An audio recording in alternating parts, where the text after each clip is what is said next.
In my early 20s, I had the opportunity to try out for the Olympic team, the U.S. Olympic bobsled team, and I said, that's got to be it. That's got to be it. If I make that team, that's going to fulfill my heart and take this fear away. And I remember training hard and working out hard, and I ended up making the 1994 Olympic team in Lillehammer, Norway, and I became an Olympian and made my dream come true. And I had everything a man could want, a beautiful wife, a young daughter.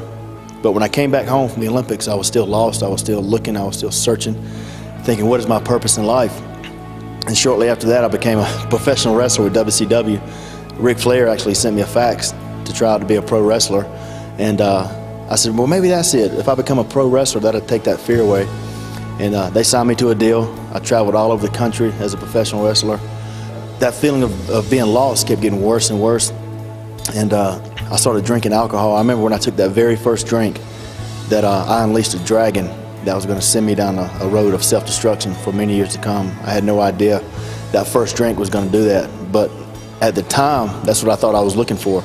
And I started drinking every day, and I started taking prescription narcotics, and my life started to spiral out of control.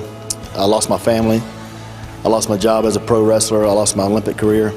I checked into a hotel room, and one of those really cheap hotel rooms, and I closed the door, and I just got lost in drugs and alcohol, and I became suicidal where I wanted to take my own life. And you know, I'd be in that hotel room and think, how does a man who was a two-time Olympian and a professional wrestler get to this point in his life where I just wanted to take it all? And one morning I woke up and I planned out how I was going to do it. And before I walked out of that door, I just turned back around. I went to my bed, and I fell to my knees and I started praying to God.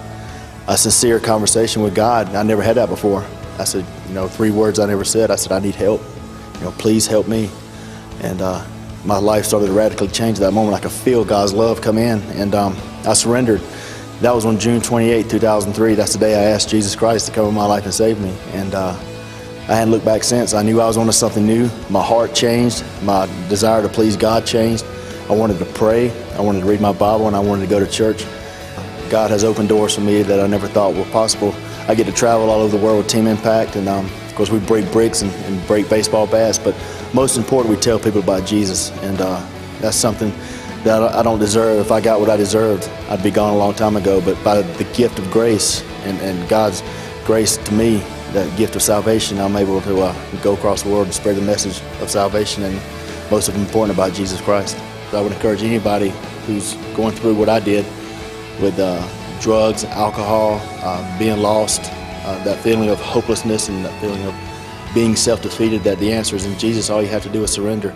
And it was the easiest move I ever made. All I had to do was just turn my life over.